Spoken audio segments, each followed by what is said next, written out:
For the first 30 seconds, imagine discovering that Pennywise was never just a clown, never just a monster hiding in the sewers, but something far older than fear itself, something that predates humanity, reality, and even the concept of nightmares. Because by the end of this video, you will understand where Pennywise truly came from, why Derry was chosen, how fear is only a tool and not the goal, and why the real horror of Pennywise is not what he does to his victims, but what he represents about the universe itself. Truth so disturbing that once you see it, you will never look at the story of it the same way again. Pennywise's origin begins long before the town of Derry ever existed. Long before human language had words for terror, because Pennywise is not a creature that was born, but a force that arrived, crashing into reality like a cosmic infection, embedding itself deep beneath the earth and patiently waiting as civilizations rose and fell above it, feeding not on flesh alone, but on the raw emotional energy of fear, suffering,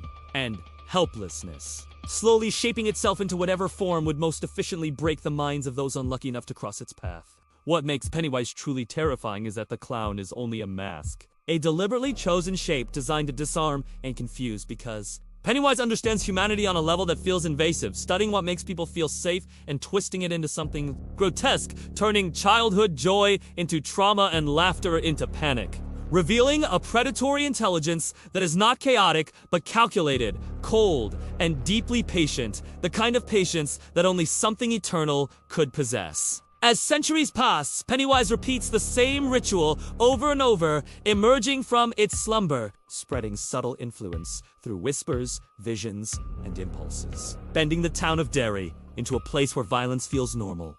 where disappearances are ignored, and where evil is quietly tolerated because Pennywise does not need to control minds directly when it can simply nudge them, amplifying humanity's darkest instincts until the town itself becomes an extension of the monster, a breeding ground for fear that sustains it effortlessly. The most unsettling aspect of Pennywise's origin is the revelation that fear is not just nourishment, but seizing. Because Pennywise prefers its victims terrified, broken, and hopeless, knowing that fear changes the taste of suffering. And this horrifying preference exposes a level of awareness that goes far beyond animal instinct, suggesting that Pennywise is not merely consuming humans, but experiencing them, savoring their emotional collapse as if it were art, deep beneath the surface of Derry. Pennywise's true form exists in a state that defies human comprehension, something vast and abstract, closer to a cosmic principle than a physical being, and the clown persona becomes a cruel joke when compared to this reality, because it implies that what humans see is only a tiny fragment of something far greater, something that could shatter minds instantly if fully revealed, and the fact that Pennywise chooses to limit itself is not mercy, but strategy. This origin reframes every encounter with Pennywise as profoundly hopeless, because fighting the clown is never about defeating the true entity, but about surviving its attention, like ants distracting a god. And the rare moments where Pennywise retreats are not losses, but recalculations, pauses where it reassesses its approach, waits for fear to ripen again, and allows time itself to become another weapon. The terror deepens when it becomes clear that Pennywise's cycle is not driven by necessity but by preference, because it could feed constantly, endlessly, across the world. Yet it chooses to remain in Derry, returning again and again to the same place. The same patterns, the same rituals, as if it finds comfort in repetition. As if the town itself has become a laboratory for perfecting fear, turning Pennywise into something even more disturbing than a predator, a connoisseur of human despair. Even more horrifying is the implication that Pennywise is not alone, that it may be part of a larger cosmic ecosystem of entities that exist beyond reality, each feeding on different aspects of existence. And that Pennywise simply happens to feed on fear, making humanity not special or chosen, but convenient. Livestock wandering blindly through a universe filled with things far worse than death. The reason Pennywise targets children is not just because they are physically weaker, but because their fears are purer, less filtered by logic and denial,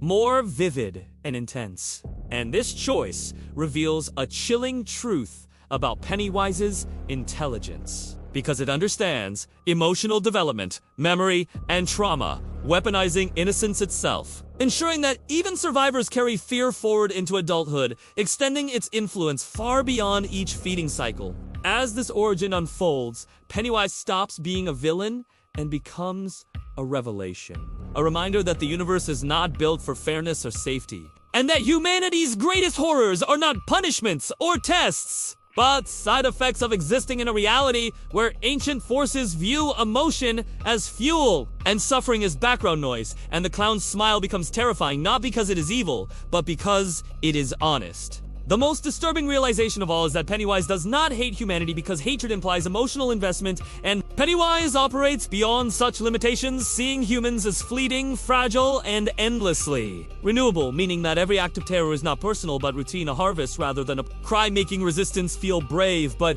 ultimately insignificant on a cosmic scale. This is why Pennywise's true origin is more terrifying than you think, because it strips away the comfort of a monster that can be understood, fought, or defeated, replacing it with the idea that fear itself may be an ancient currency of the universe, and that Pennywise is simply one of its collectors, patiently waiting in the dark while pretending to be a clown. By the end of this story, the real horror is no longer Pennywise's face, or its violence, or its cruelty, but the lingering suspicion that it represents something fundamental about reality itself. A truth that suggests that fear is not an accident of evolution, but a signal, and that somewhere in the darkness, something is always listening. If this story unsettled you, disturbed you, or made you rethink everything you thought you knew about Penny and the world of IT, make sure to subscribe to the channel for more terrifying deep dives into horror's darkest secrets. Leave a comment sharing what part of Pennywise's origin scared you the most. And share this video with anyone who believes Pennywise is just a clown. Because once you know the truth, there is no going back.